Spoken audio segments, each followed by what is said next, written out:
Line a este nuevo, perdón. Buenas tardes. Queremos darles la más cordial bienvenida a este nuevo evento que realizamos con el tema sobre los sujetos obligados a realizar la declaración patrimonial, para lo cual contamos con la valiosa presencia del economista Franklin Mayorga. Para quienes no le conocen, tiene más de 20 años de trayectoria en las áreas contable y tributaria, por lo que da asesoría tanto a empresas como a personas naturales. Es magíster en auditoría y finanzas, ha capacitado en los colegios de contadores de Tungurahua y Guayas y ha dictado conferencias en seminarios de las asociaciones de contadores del Ecuador. Se ha desempeñado como docente en la Facultad de Ciencias Administrativas en la Escuela de Contabilidad y Auditoría de la Universidad Central del Ecuador. Es autor del libro ¿Qué saber de tributación? Es capacitador en el Centro de Estudios de Capacitación de la Escuela Politécnica Nacional en Asuntos Tributarios y Normas Internacionales de Información Financiera NIRS, y adicionalmente es jefe financiero de la empresa Medivital. Antes de darle paso a Franklin, queremos recordarles que toda la base legal que respalda esta presentación ustedes la pueden encontrar en nuestra plataforma VirtualX, por lo que les sugerimos que ustedes se fijen un poco cómo hace la búsqueda de los documentos y puedan familiarizarse con la herramienta. Una vez que concluya la presentación, ustedes pueden realizar sus consultas. Para ello tienen el chat abierto y pueden irlas escribiendo para contestarlas al final de la exposición. Muchas gracias, Franklin. Te damos la bienvenida y esperamos que este tiempo sea productivo para todos nuestros participantes. Bienvenido. Muchas gracias, Mónica. Buenas noches con todos. Agradezco la invitación de parte de Business Live para poder dirigirme a ustedes y poder compartir temas actuales de referencia sobre en este caso, sobre la parte de la declaración patrimonial que se tiene que realizar todos los años cierto grupo de personas, ¿no? Naturales o sociedades, siempre y cuando cumplan ciertos requisitos de acuerdo a lo que determina la ley. Entonces, vamos a empezar.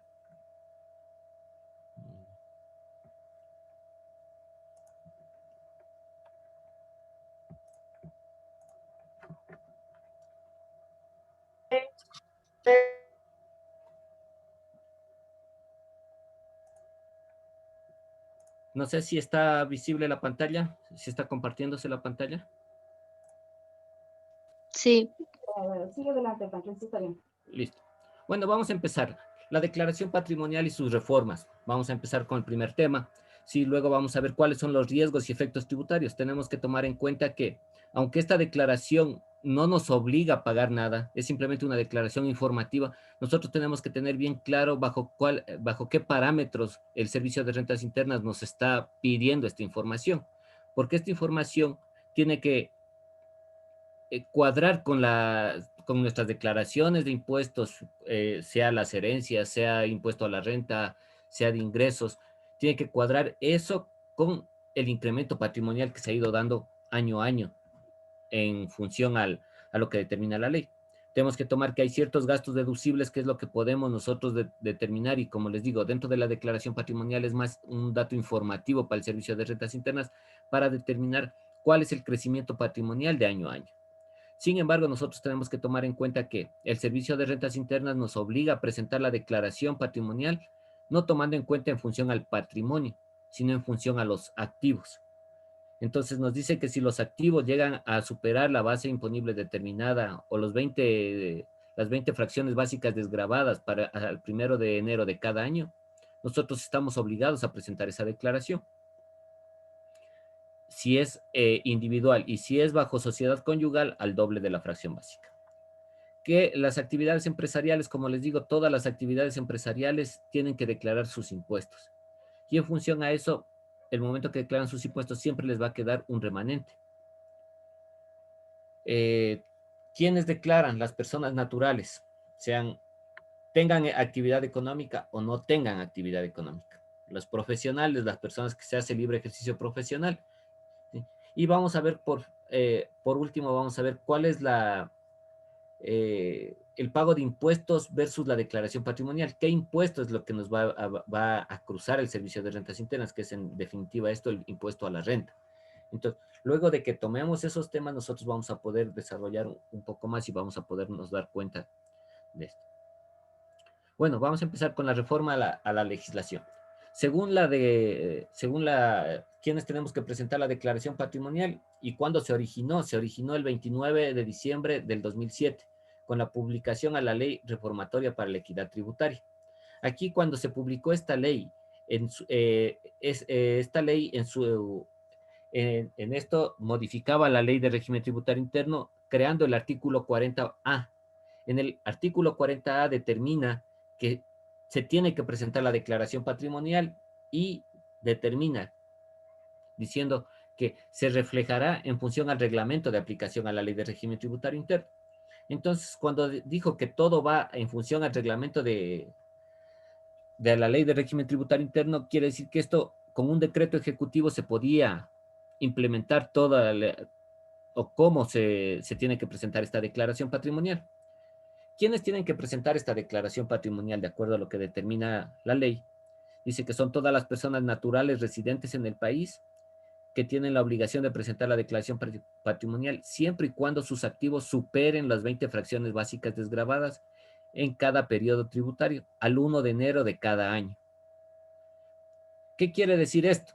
Quiere decir que la base imponible para la presentación modificada en función a la tabla del impuesto a la renta determinada en el artículo 36 de la Ley de Régimen Tributario Interno. Esta tabla, que está determinada en el artículo 36, es para el cálculo del impuesto a la renta. ¿Cómo se va a pagar el impuesto a la renta a las personas naturales, sean obligadas o no a llevar contabilidad? Esta tabla se modifica año a año en función a la inflación que se genere en ese año. Y se hace la proyección para el siguiente año y en función a eso se va adecuando. Entonces, si nosotros tomamos en cuenta para este año, para las personas que tendrían que presentar, sería para el año 2020, al 1 de enero del 2021, la tabla para la tabla del impuesto a la renta, la parte desgravada del impuesto a la renta en este caso es $11,212, lo que implica que será un valor de $224,240. ¿Qué es lo que nos implica esto? Quiere decir que la Ley de Régimen Tributario Interno y su reglamento determinan que las personas individuales que tengan sus activos, acuérdense que sus activos, aunque esta declaración es patrimonial, aquí en la ley nos dice en función a los activos. Entonces dice que si sus activos tienen un valor de 224,240 en forma individual, está obligado a presentar la declaración patrimonial. Bajo sociedad conyugal es 448,480, le da el doble de la fracción. Cuando se quiere presentar en forma conjunta bajo sociedad conyugal, se hace una sola declaración y se pone la información del declarante y la información de la persona, del cónyuge, en este caso, ¿no? Si nosotros vemos todo esto, se encuentra determinado en el artículo 69 del reglamento de aplicación a la ley de régimen tributario interno. Esto es la parte de la legalidad, de la norma, como lo hizo el Servicio de Rentas Internas. Pero también tenemos que considerar que el Servicio de Rentas Internas, mediante resoluciones, hizo ciertos ajustes a esto y lo aclaró un poco más. Si nosotros podemos ver en la resolución 310 de emitida por el Servicio de Rentas Internas, nosotros podemos determinar cómo nos manejan, ¿no? O qué es lo que quiere el Servicio de Rentas Internas. Entonces, nosotros podemos verle aquí, en esta parte, que es lo que nos dice. Dice, los componentes que integran la declaración. La declaración patrimonial, dice, de las personas naturales se consideran dentro de los activos y pasivos de los siguientes conceptos. Aquí nos hablan del dinero, tanto en efectivo, si está en inversiones, si está en cuentas de ahorro, cuentas corrientes, si tienen bonos, obligaciones o cualquier tipo de instrumento que genere intereses en este caso. Si yo tengo acciones y las acciones me generan intereses, me generan ¿cómo sería? Una rentabilidad, en este caso, tengo que determinar y decirle al Servicio de Rentas Internas cuánto tengo en acciones para que el Servicio de Rentas Internas sepa con qué empresa tiene cada una de las acciones y cuánto está generando esas acciones. Y cuando le están retribuyendo como accionista de una empresa, le están retribuyendo sus dividendos año a año, el Servicio de Rentas Internas sabe también, mediante la declaración que va a hacer la empresa diciendo que cuánto han distribuido a cada socio. Entonces, toda esa información va a ser un cruce de información. ¿Qué es lo que el Servicio de Rentas Internas quiere? ¿Qué es lo que quiere el Servicio de Rentas Internas con esto? Quiere evitar que exista un manejo indebido de los dineros, digamos, en este caso, o un lavado de los dineros, porque en nuestro país se puede dar eso. Entonces, la finalidad de esto es evitar que exista un lavado de dinero. Como ya lo vimos, ¿qué es el patrimonio? El patrimonio, en definitiva, es el activo menos el pasivo. Todos nuestros activos son todo lo que nosotros poseemos, todo lo que nosotros tenemos. ¿Sí? Puede ser en dinero en efectivo, como ya lo estuvimos viendo en la resolución. eh, eh, Puede estar el dinero en efectivo, en cuentas de ahorro corrientes, puede ser nuestras viviendas, propiedades que tengamos, vehículos, joyas, muebles y enseres. Si tengo yo derechos de propiedad intelectual, también forma parte de eso, porque esos derechos de propiedad intelectual, al fin y al cabo, a mí me determinan un ingreso año a año. Y si esos ingresos son demostrables, quiere decir que yo tengo que haber pagado mi impuesto a la renta y por tanto tengo que haber generado ingresos para eso. Pero no nos vayamos lejos, que esto también puede ser mediante herencias también. Si una persona falleció el papá, lo que sea, y le dejó la herencia, esa herencia también es un incremento de patrimonio. Y eso también tenemos que determinar nosotros, decirle por qué fue este patrimonio que nosotros, digamos, este momento no tengo casa y falleció un pariente mío y ese pariente me dejó una propiedad valuada en $300,000. Yo una vez que para hacer el traslado de esa propiedad a nombre mío, yo tengo que haber pagado el impuesto a las herencias, legados y donaciones que determina la ley, que está dentro del artículo 36 mismo. Hay una tabla determinada para ver en función a cómo se tiene que pagar esto. Entonces, una vez que yo pago esa herencia y supero mi fracción básica de lo que determina la ley, yo el próximo año tengo que presentar mi declaración patrimonial al 1 de enero del 2022, haciendo cuenta y diciendo que hubo un incremento patrimonial tan exagerado de $300,000 porque existió una herencia. Entonces el servicio de rentas va a decir, ah, claro, esta persona tuvo la herencia y la pagó la herencia. Entonces, por tanto, está justificado. Pero si nosotros declaramos $300,000 de patrimonio y no tenemos nosotros el sustento de dónde salió ese dinero, el Servicio de Rentas Internas va a ir a investigarnos, va a decir, bueno, ¿qué pasó? ¿Por qué hubo este incremento de patrimonio? Si usted con sus declaraciones de impuesto a la renta y las declaraciones mensuales de IVA no genera para que usted tenga este patrimonio. Entonces, como les digo, todo esto es en función para determinar y evitar que exista un lavado de dinero. ¿Cuáles son los riesgos? En este caso, nosotros tenemos que demostrar que todo lo que nosotros tenemos, que todo nuestro patrimonio que tenemos es lícito y legal, que ha cumplido con todas las obligaciones de ley para yo tener una casa de 300,000, de $500,000, pero estoy endeudado con el banco en 280,000. Entonces el SRI va a decir, claro, tiene la casa de $300,000, pero a su vez está endeudado con el banco por una cantidad equivalente. Entonces sí, no existe un incremento exagerado de patrimonio. Pero si el servicio de rentas internas me dice, vea, usted gana 30,000 al año, ¿de dónde se compró una casa que cuesta $300,000? Demuéstreme, por favor, de dónde sacó el dinero para comprar esa casa de 300,000. Entonces, claro, si yo no tengo el respaldo de mi pasivo, quiere decir que mi patrimonio es los $300,000 líquidos, porque no tengo un respaldo atrás. Entonces, dentro de lo que determina la Ley de Régimen Tributario Interno, en el artículo 40 y en el 69 del reglamento, y en la resolución 310 que estuvimos revisando, es para evitar esto, el lavado de activos, y evitar el incremento injustificado de un patrimonio. Todo tiene que estar justificado. Entonces, en este caso, ustedes, si van a hacer la declaración patrimonial, siempre tienen que tener una secuencia. Si ustedes todos los años anteriores no han tenido la obligación de presentar declaración patrimonial y este año tienen la obligación de presentar la declaración patrimonial, tienen que justificar dentro del anexo que tienen que. Entonces ustedes tienen que decir cuánto tenían de patrimonio antes, que hay una opción en el formulario, en el anexo, y luego de eso ustedes van a poder decir que mi incremento de patrimonio no fue los 300,000, sino fue solo $50,000, que es algo que el Servicio de Rentas Internas dice, tiene razón, pueden manejarlo. ¿Cuáles son las fechas de declaración? De acuerdo al 9º dígito del RUC, se tiene que presentar hasta el mes de mayo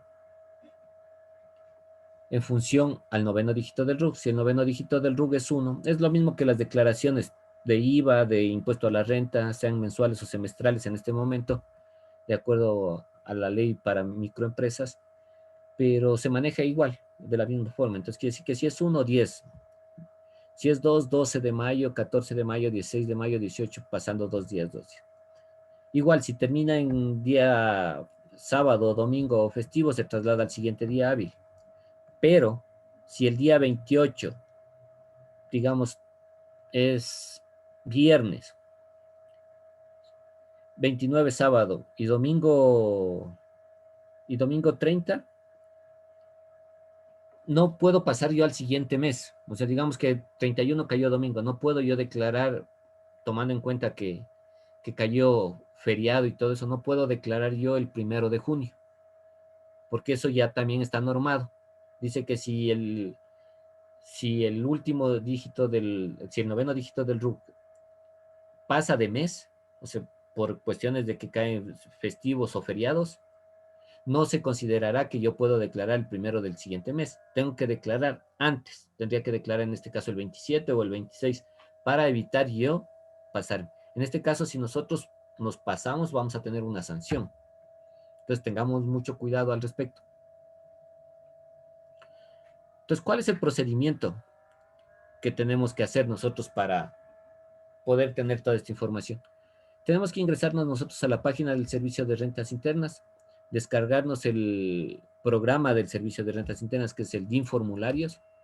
A este DIN Formularios adicional tengo que descargarme yo el anexo de declaración patrimonial y tengo que instalarle este anexo de declaración patrimonial dentro del DIN Formularios para yo poder elaborar mi declaración. Sí. Una vez que yo determino esto, que yo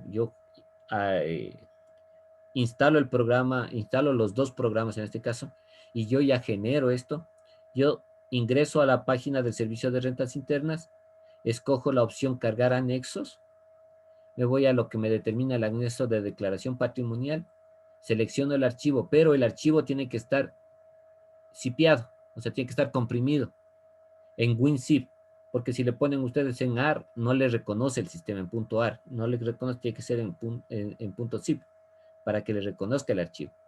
Si no, caso contrario, no les va a reconocer el archivo. En este caso, por ejemplo, el programa es...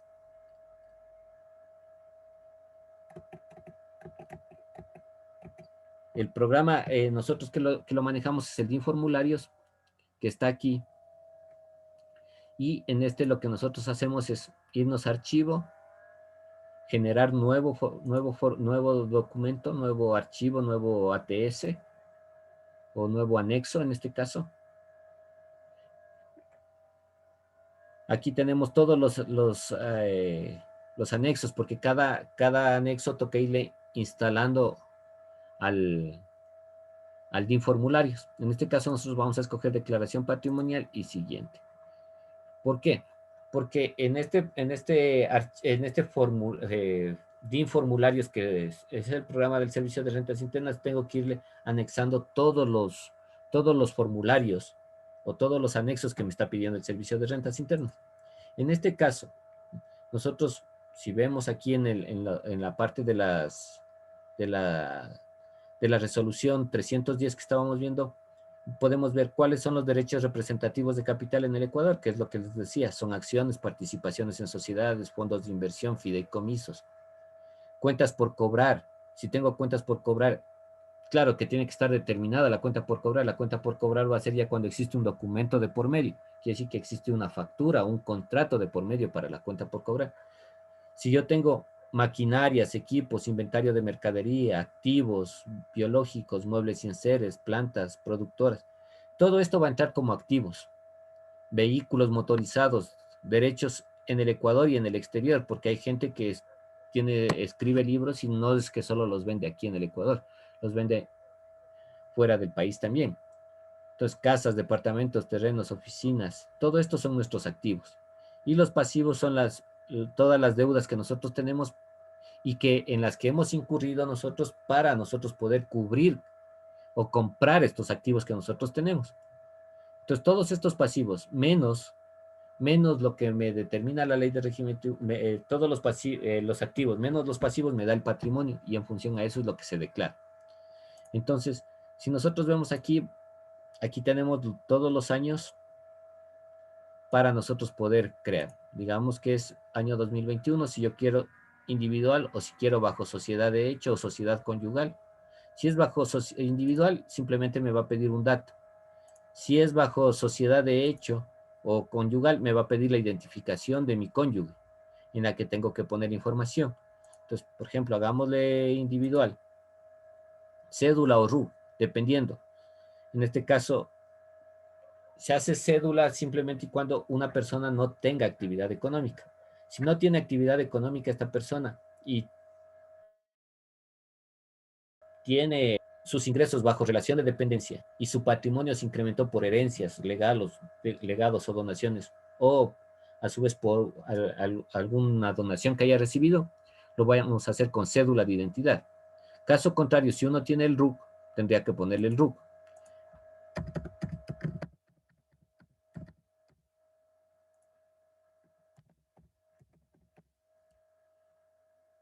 Y le ponemos finalizar.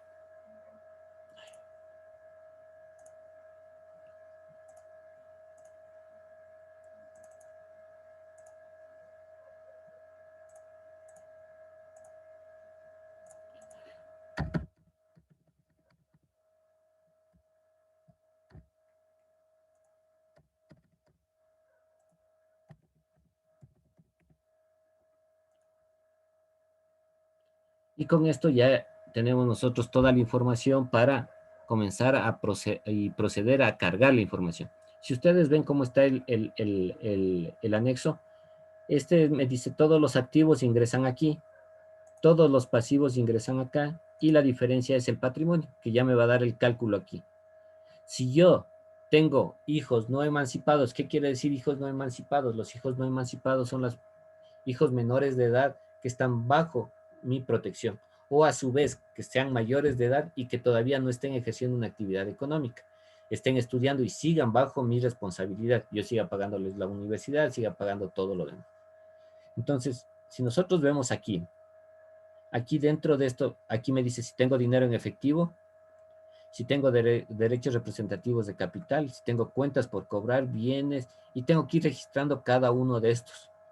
Si nosotros vemos aquí voy a poner nuevo, siempre tienen que poner nuevo y van a poner si es dinero en efectivo, si en instituciones financieras. Si es dinero en efectivo, quiere decir que yo tengo el dinero en mi casa. Entonces yo voy y cojo, abro el armario y cojo el dinero. En instituciones financieras, el momento que yo pongo aquí, me pide si es cuenta de ahorros, corriente o si es inversiones. Inversiones quiere decir si yo tengo puesto pólizas a plazo fijo, en lo que me va a determinar.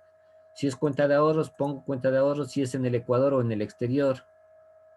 Si es en el exterior, nos van a decir si está considerado en paraíso fiscal la cuenta. Digamos que yo tengo $30,000 en Panamá, eso es un paraíso fiscal. Paraíso fiscal se considera a todos los países donde exista una carga impositiva menor a la nuestra. Si lo ponemos en el Ecuador, me va a pedir la institución, en qué banco lo tengo. Banco del Austro, tipo de moneda, dólares, el monto. Y aquí tengo que poner si es o no es parte relacionada. ¿Qué quiere decir esto? ¿Por qué me ponen esto de la parte relacionada? Porque digamos que yo soy accionista del Banco del Austro y el Banco del Austro me presta dinero y yo pongo dinero ahí, entonces eso va a determinar porque en el artículo 4 de la Ley de Régimen Tributario Interno determina que cómo se debe manejar lo que es las partes relacionadas y qué se considera como partes relacionadas. Por lo general, vamos a poner todos no, y de ahí sí vamos a poner guardar. Y si nosotros vemos aquí, ya se cargó la información. Dice que yo tengo $25,000 en efectivo en instituciones financieras. Derechos de capital representativos me van a pedir igual. Tengo que poner nuevo, ir ingresando. ¿Dónde está la ubicación? ¿En qué empresa? Si tengo cuentas por cobrar, me van a pedir igual. Toda la información que solicita, tipo de deudor, si es persona natural o jurídica, la identificación, si es RUGO, cédula de identidad. Voy a poner aquí los datos y voy a seguir llenando esta información. Pero toda esta información, bienes, muebles y construcciones en proceso, toda esta información va a formar parte de nuestros activos. Aquí, cuando son vehículos, igual, nuevo. ¿Y qué es lo que me pide aquí? Aquí me pide si son motorizados, terrestres, naves o aeronaves. Aquí me pide el número de placa. Tengo que poner si está en el Ecuador o en el exterior. Siempre me van a pedir esto. Si está en el exterior, me van a decir en qué país está. Porque si está en Panamá, por ejemplo, como les digo, Panamá es un paraíso fiscal. Y dentro de lo que determina la ley, dentro de los paraísos fiscales, se manejan de otra forma, se manejan de forma diferente. Y sobre todo, si existe dinero en paraísos fiscales, el Servicio de Rentas Internas va a querer saber si antes de pasar el dinero o trasladar el dinero a ese paraíso fiscal, existió el pago de los impuestos que corresponde. ¿Y cuál es el impuesto? Sería primero el impuesto a la renta y luego yo ya puedo sacar mi dinero. Y claro, el momento que yo saque, este momento ahí el impuesto a la salida de divisas. Ese impuesto a la salida de divisas también tengo que pagarlo. Entonces, todo eso tiene que estar demostrado. Ahora, si el SRI yo le pongo que tengo $25,000 y me dice usted cuándo hizo la transferencia de los $25,000 a Panamá y no pagó el impuesto a la salida de divisas, tiene que pagar el impuesto a la salida de divisas. Igual, los pasivos, vamos a ingresar acá, vamos a ver la institución financiera, vamos a ver qué tipo, el RUC, el nombre del acreedor. En este caso podríamos buscarle el RUG en el Google y ponerle el RUG aquí, irle poniendo los valores y la diferencia es lo que me va a dar aquí en el patrimonio. Como no tenemos aquí la información de los bancos, todo eso, aquí me dice que yo tengo un patrimonio de $25,000. Claro que en definitiva estos son para las personas que superan los $224,000, pero así se lo haría. Aquí esta parte de aquí sí tenemos que editarle, porque si yo tengo hijos no emancipados, tengo que poner la parte de mis hijos no emancipados. Como les dije, en caso de fallecer uno de los cónyuges, el 50% de la sociedad conyugal les corresponde a los hijos. Entonces, eso es la parte de los hijos no emancipados en este caso. Si nosotros podemos ver eso. Aquí me va a decir, igual tengo que poner editar aquí, y me va a decir de dónde vino ese dinero. Si fueron ingresos locales, le pongo editar aquí, le pongo ingresos locales, le pongo ingresos del exterior también, si tuvo herencias, legados y donaciones, si me gané la lotería, y todo eso fueron ganancias de capital u otros. Entonces, una vez que yo pongo todo eso, pongo guardar y ya se me registra que al Servicio de Rentas Internas le estoy informando que una parte de mis ingresos fueron ingresos locales, otra parte de mis ingresos vinieron del exterior, que puede haber sido, como les dije, tengo yo escrito un libro, el libro está vendiéndose en el exterior también y de ahí yo recibo regalías. O las personas, los cantantes, ¿no? Los cantantes tienen sus canciones, tienen regalías en el exterior por las ventas de sus discos y eso también su patrimonio. De acuerdo a lo que determina la normativa tributaria, esta información tiene que ser fidedigna. Si nosotros lo vamos a hacer por primera vez, ¿qué es lo que tenemos que hacer? El momento de editar, nosotros tenemos que poner aquí el patrimonio que teníamos en el año 2019. ¿Cómo lo haríamos nosotros? Igual, lo haríamos en una tablita de Excel, podríamos sumar todo lo que teníamos revisando, todas las cuentas de ahorros que tenía, cuánto era mi saldo al 1 de enero del 2019, sumo esa información, sumo todos los pasivos que yo tenía y resto. Activos menos pasivos y me va a dar una diferencia. Digamos que yo tenía $12,000 en patrimonio y le pongo guardar, entonces me dice que ha habido un crecimiento patrimonial de $13,000. ¿Sí se dan cuenta? Entonces me dice, ya, el SR iba a decir, hubo un crecimiento patrimonial de 13,000. Muy bien, entonces no hay una mayor novedad, pero también puede haber un decrecimiento patrimonial, ¿no es cierto? Entonces si digamos que yo en el 2020, en el 2019 tuve 35,000, me dice que yo he tenido $10,000 de decrecimiento patrimonial. Quiere decir que yo vendí mis activos, tuve algún problema económico, alguna cosa, y tuve que deshacerme de mis activos. Y por tanto, mis activos del 2019 fueron mayores que las del 2020. Entonces hubo un decrecimiento de patrimonio. En este caso, eso no va a haber mayor novedad. La novedad es cuando el Servicio de Rentas Internas determina un crecimiento exagerado del patrimonio, sin justificación. Una vez que uno hace todo esto, lo que hace es guardar el XML, y el XML que se lo guarda, se lo comprime en zip, y por tanto ese archivo se lo sube. Se ingresa a la página del Servicio de Rentas Internas, se pone el RUC o la cédula de identidad, la clave que tenemos nuestra personal. En la parte izquierda hay una parte donde dice anexos, uno le da clic ahí, se despliega la información y ahí me va a decir qué tipo de anexo. Tengo que buscar el anexo que me está determinando, que es la declaración patrimonial. Bajo estas perspectivas, el Servicio de Rentas Internas va a realizar los cruces de información para saber cómo nuestro patrimonio se ha ido manejando. Si ha habido un incremento o no ha habido un incremento exagerado del patrimonio. Listo, hasta ahí sería toda la capacitación. Les agradezco mucho. Moni, por favor. Sí. Muchas gracias, Franklin. No sé si nos puedes ayudar con unas 2 preguntitas que tengo aquí. Listo. Que parece que entró entre las últimas a la presentación. Me dice, ¿qué pasa si en un matrimonio uno de los 2 cónyuges recibe una herencia, quizá un bien o dinero? Te escuchamos de eso. Ya, bueno, en este caso, de acuerdo a lo que determina la ley, la parte de herencias no forma parte de la sociedad conyugal. En este caso, ¿qué sería ahí? Si la persona, digamos, recibe una herencia bajo la sociedad conyugal, eso es muy aparte de toda la sociedad conyugal, porque no tiene nada que ver con la sociedad conyugal. Entonces, ¿qué le correspondería a la persona? A la persona que recibió la herencia, la persona que recibió la herencia primero tiene que hacer la declaración de herencias, legados y donaciones, en el que tendrá que pagar el impuesto a las herencias, dependiendo de la tabla y el monto que haya recibido. Y si ese le dio un incremento patrimonial alto, la persona tendrá que hacer su declaración patrimonial en función a la herencia que recibió, y la puede hacer individual.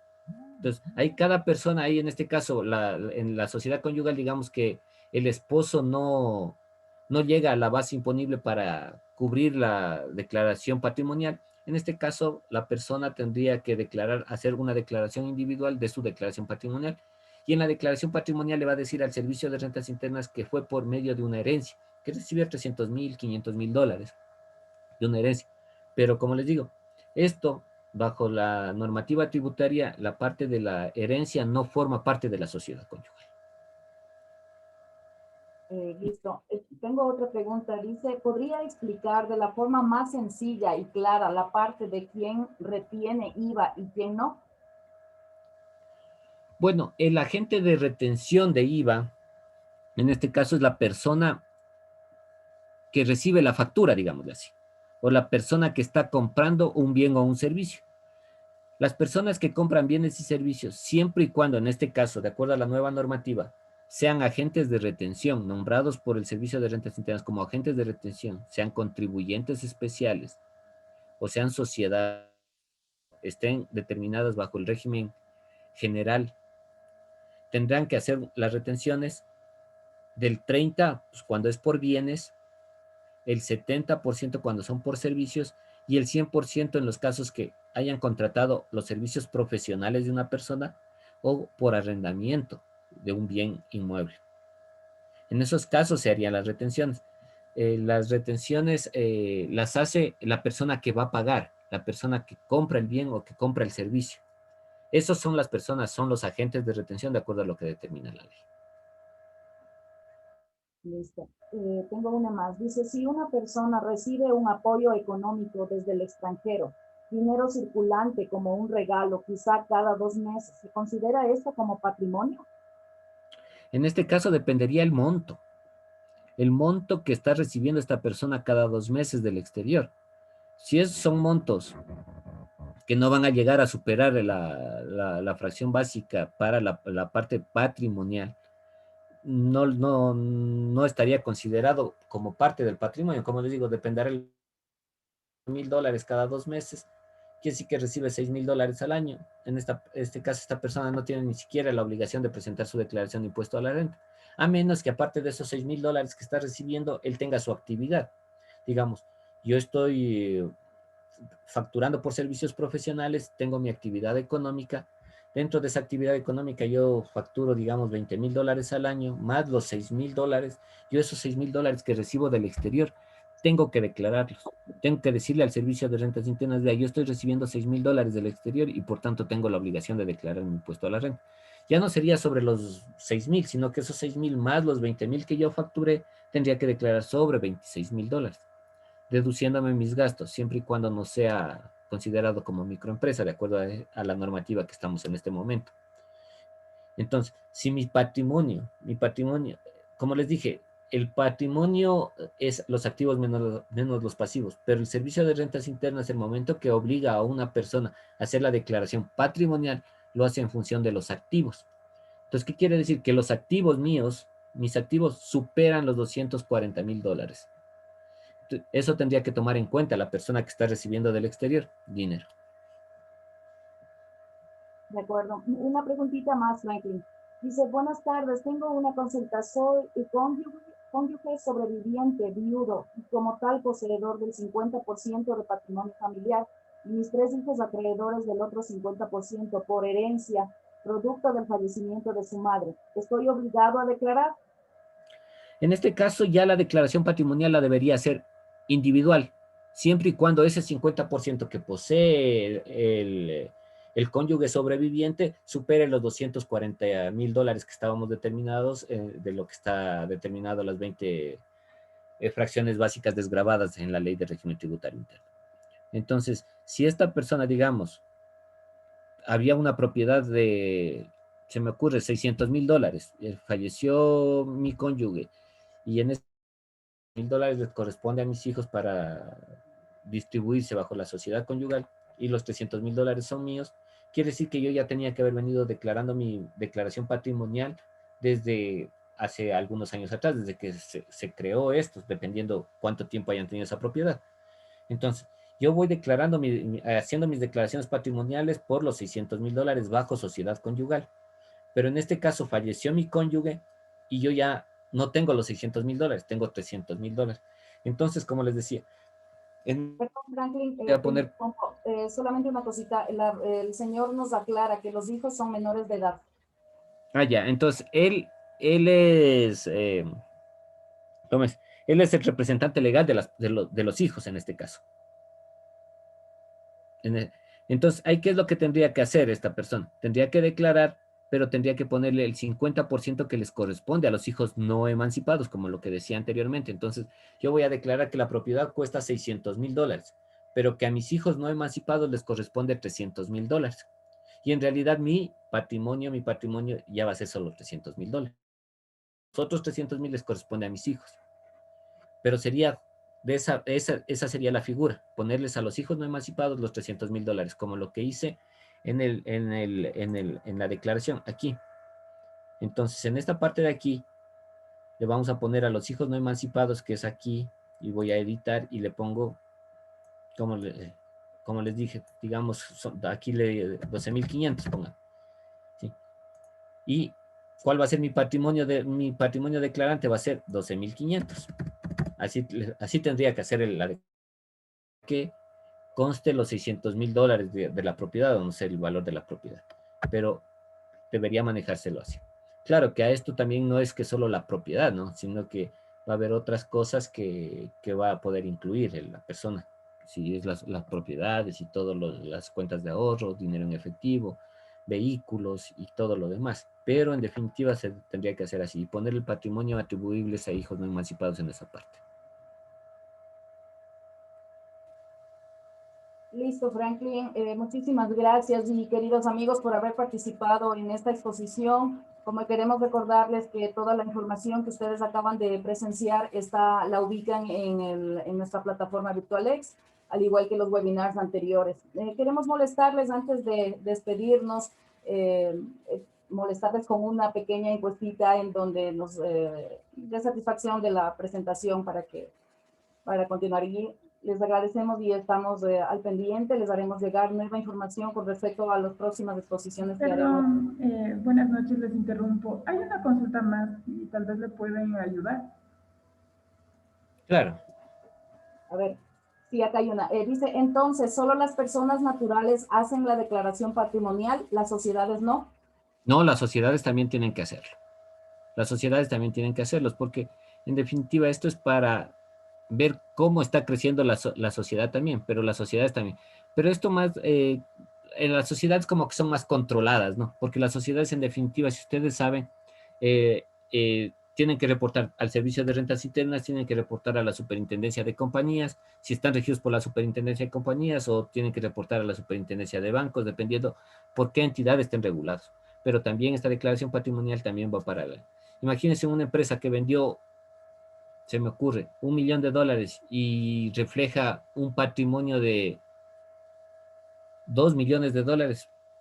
Algo pasa, ¿qué es lo que está pasando?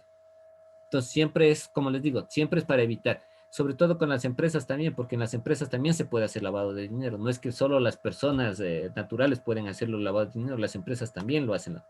Si ustedes se acuerdan de tantos escándalos que ha habido aquí en nuestro país, hay empresas que las crean y que son las empresas de papel que se les dice, y solo las crean para generar ciertos gastos o hacer una facturación grande y luego cerrarla. Entonces, todas esas cosas también están consideradas dentro de esto. De acuerdo. Parece que tengo una pregunta adicional, Franklin, disculpa. Dice aquí, ¿y si gané dinero en un sorteo, cómo legalizo y declaro este dinero? Bueno, en este caso, si son loterías, todo eso, el impuesto es el 15%. El momento que digamos que ganaron la lotería, no sé cuánto está este momento acumulado, digamos que es $1.000.000, se ganaron $1.000.000. Y de acuerdo a la ley de régimen tributario interno, dice que la Junta de Beneficencia de Guayaquil tiene que proceder a realizar la retención respectiva. Entonces, el momento que realiza la retención respectiva, ustedes ya están cubriendo con su impuesto y están legalizando ese dinero que ustedes tienen. Lo van a tener que determinar, lo van a tener que decir que salió de qué. Entonces nosotros nos vamos a esta parte de aquí abajo, ¿sí?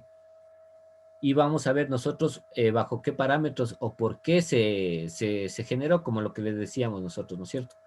Entonces tenemos que ver si fue por herencias, fue por legados, por donaciones, por ingresos. Todo eso es lo que nos va a permitir a nosotros saber por qué se dio ese incremento patrimonial o por qué no se dio ese incremento patrimonial. Entonces, si nosotros vemos ahí, mire, tenemos aquí por ingresos, digamos que es la lotería. Entonces, nosotros pondríamos loterías o rifas y guardaríamos eso. Entonces, quiere decir que yo me gané $25.000 y por eso se me incrementó mi patrimonio. Pero el Servicio de Rentas Internas va a determinar que si existió o no existió retención de por medio. Si no existió de retención de por medio, digamos que fue una lotería que no tienen renombre como lo que tiene la Lotería Nacional, y me pagó todo.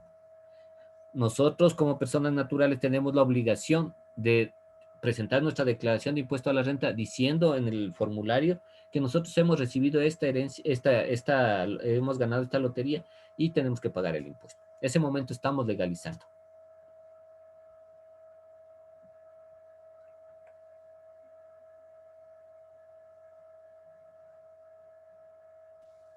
Muchas gracias, Franklin. Como les indiqué anteriormente, por favor, si nos pueden ayudar respondiendo un sencillo cuestionario sobre el webinar en el que acaban de participar. Les haremos llegar la información para la siguiente exposición. Muchísimas gracias y hasta el siguiente encuentro, Dios mediante. Muchas gracias a todos. Una linda noche.